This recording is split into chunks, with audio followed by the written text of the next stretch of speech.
the viewers made it. Jubal Early's Confederate Army of the Valley District has made it here. We have been covering the Monocacy campaign since its initial goal of clearing out the Shenandoah Valley. At the end of June is when we started, but obviously that starts a little earlier in June. But now here we are well into July. The campaign of clearing out the valley, that primary objective achieved very, very quickly for Jubal Early.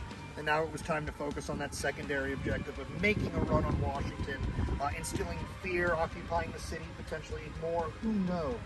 But there was a speed bump along the way, and time was always of the essence for Jubal Early, so a speed bump would have been a detrimental thing to happen, and he encounters one in Frederick, Maryland in the, days preceding July 9th, and then ultimately on July 9th, 1864. Of course, we had just wrapped up our coverage of the Battle of Monocacy Junction, where Lew Wallace's federal defense posture there slows down Jubal Early as he's making this run on Washington, and time has been eaten up.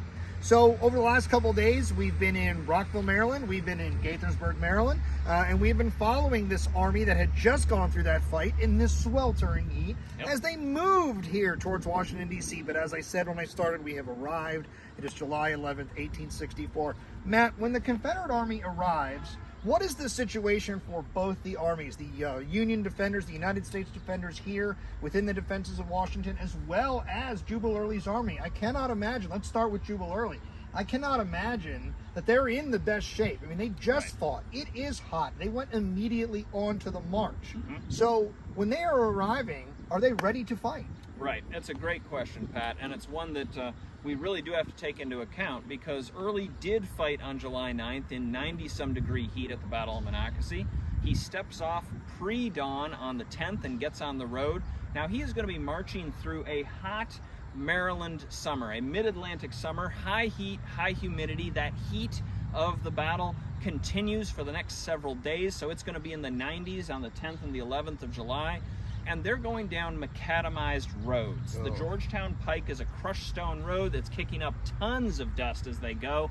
Really miserable marching conditions for these troops.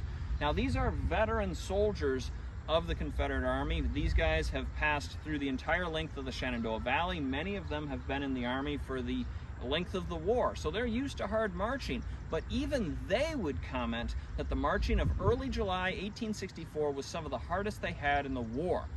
Because of this, by the time they reach the outskirts of Washington, D.C., here outside of Fort Stevens, around midday or so on July 11th, Early's forces are worn out and they're strung out.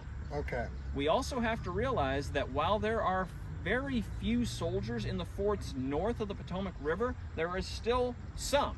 There is artillerymen, and Jubal Early's command, his columns, have been taking artillery fire since at least Silver Spring. Some of the long-range guns that we have here in the forts, particularly at Fort Reno, are lobbing shells all the way out to Silver Spring to try to break up these Confederate columns. So they are in rough shape due to the heat and the exhaustion. They're taking artillery fire already, and Jubal Early is not entirely certain how well manned these forts are. And that really lets us get into the condition of federal troops here around Washington. So the federal positioning here, obviously they are aware that Jubal Early has moved out of the valley. They know that he moved into Maryland. They're probably hyper aware that this fight has happened in Frederick, or are becoming aware of it at the very least at this point. Matt, short answer, do they know on the 11th that this fight has already happened in Frederick? So the War Department does. How much the populace of Washington knows is somewhat debatable, but General Wallace has contacted the War Department by this time. Okay, great. So let's focus on that. So the people that need to put military people in position, they know that fight happened. So they know that Jubal Early has proceeded south. So they are aware that it's coming. Right. Like Jubal Early's force is arriving. So when they know it's coming, with having the forts basically emptied in the spring by General Grant when he decided to go overland, leaving behind your skeleton crew. I don't want to maybe call it a skeleton crew, but a much lighter garrison here. There you go. With artillerymen basically, and people that keep stores and do a lot of administrative function. Who's here in the event that this fight really kicks off? Right. So initially, there is only that limited force, that light garrison, primarily manning the big guns. Most of the heavy artillery regiments have been pulled out, so the guys who've been trained to use both the big guns and musketry are being utilized primarily as infantry in the Army of the Potomac at this point. So we have mostly artillerymen here in the forts, but due to the concerns that the War Department is going to have, we're actually going to start to pull in troops from elsewhere. Specifically, we're pulling in the clerks and the members of the War Department who aren't necessarily frontline guys. They're being mustered in, given muskets and cartridges, and sent out here to the forts. We're also going to see a mustering and activation of the Veteran Reserve Corps. Veteran Reserve Corps is an awesome corps, an awesome command in the United States military at this time, giving a chance for soldiers who have had their constitutions broken by the rigors of campaigning, or they've been injured to the point where they can't really be in the active field anymore, still giving them the opportunity to do their duty and to serve if they so wish. And the Veteran Reserve Corps has a big role to play in the defense of Washington, especially on July 11th.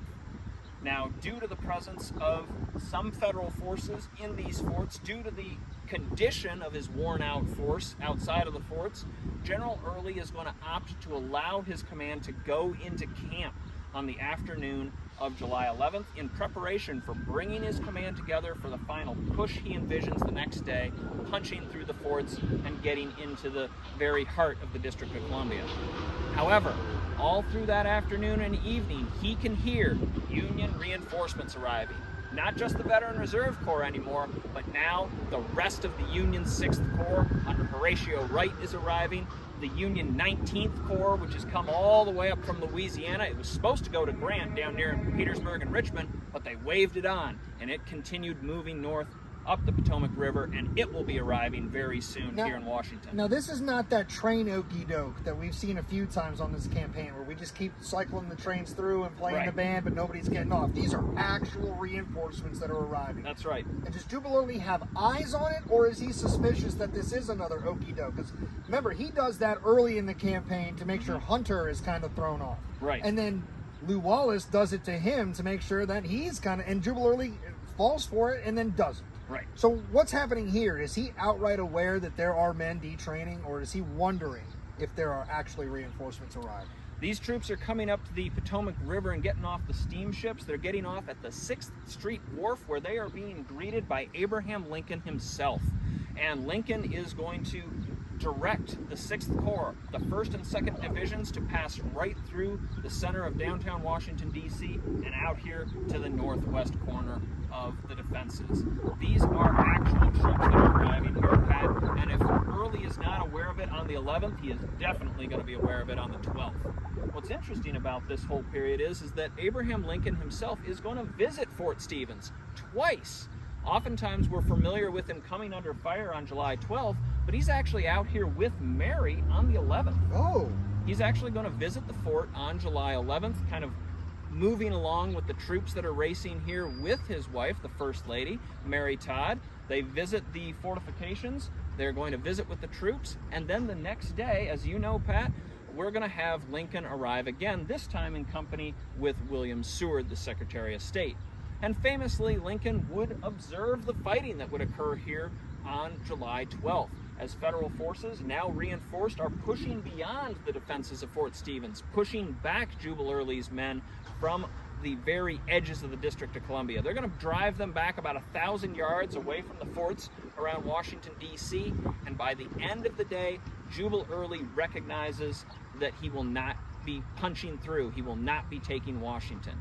Pat, what happened when Lincoln, though, is up on the parapet? Well, Lincoln is 6'5" right? 6'4". He's Yep. somewhere up in the super tall area. I'm 5'7", so everybody's super tall to me. But Lincoln is definitely tall by most standards. Plus, you put that stovepipe hat that he's famous for wearing on, and you stand him up on a nice clean parapet. And for a sharpshooter, my goodness, that makes quite a target, whether you knew it intentionally or not. So the story is that a ball will pass either through his hat or his coat, and he will be pulled down from the parapet, becoming the first sitting president, I believe, to ever come under enemy fire, perhaps. There's some debate on that point in regards to the War of 1812. Lots of debate. But yeah, I know. Madison has to literally leave the White House, right? Big story. But Lincoln is under fire here at Fort Stevens. Yes. He would be ushered off the walls of Fort Stevens, some claiming to tell him to get down, you damn fool, to do so. There's a lot of debate on that story. There is a very big debate on that. But regardless, he definitely was here. He definitely was under fire. The defenses of Washington will hold. The federal garrison aggressively pushes Early back away from said defenses, and like we said, by the night of July 12th, Jubal Early is ready to withdraw back to Virginia, telling one of his staff officers, "Well, Major, we may not have taken Washington, but we scared old Abe like hell." So, in sort of moving into the final moments of this campaign, which we'll catch up with you in our next stop to sort of wrap everything in a bow, but would you say at this moment we have had a successful failure mission here where he did not get into the city? He did it, first of all, let's be very clear, he did it clear out the valley, which was the main thing, so right. Accomplished and success there. But in pursuing this secondary objective, the goal of making this run on Washington, the goal was to get into the city. Right? The goal wasn't to get stopped at the edge of the city, but so he fails in that pretty outright. But being stopped so close, mere 100 yards, mere 200 yards perhaps, from the walls of the fort we're standing in right now, would you say you accomplished the mission? Because being in the city, being near the city, both equally scares the population. Both equally causes the War Department to, I don't know if panic's the right word, but have to react very quickly, yes, to assuring its own defenses. And then you tie into the fact that it's a political season as well. Like, is the goal accomplished in the secondary sense, or is it a failure? In the sense that Confederate forces are hoping to force Grant to relinquish control, or at least the siege of Richmond and Petersburg, it is a failure. Grant has enough forces around Richmond and Petersburg to break off large portions of his command and send it north to reinforce Washington, while still maintaining his hold on the Confederate capital and its main depot at Petersburg. However, it does cause a panic. It does cause concern within the press, within the very citizenry of Washington, D.C. We do have accounts of civilians fleeing the city prior to Early's arrival. But it is in large part due to the fighting that has occurred at Monocacy and then finishing up here on the forts around Washington, D.C., that we would see Early repulsed and the beginning of the reinvigoration of Lincoln's popularity. Now, of course, that is going to continue with the fall of Atlanta on September 1st, and finally the destruction of Early's forces in the Shenandoah Valley, but we'll touch on that later.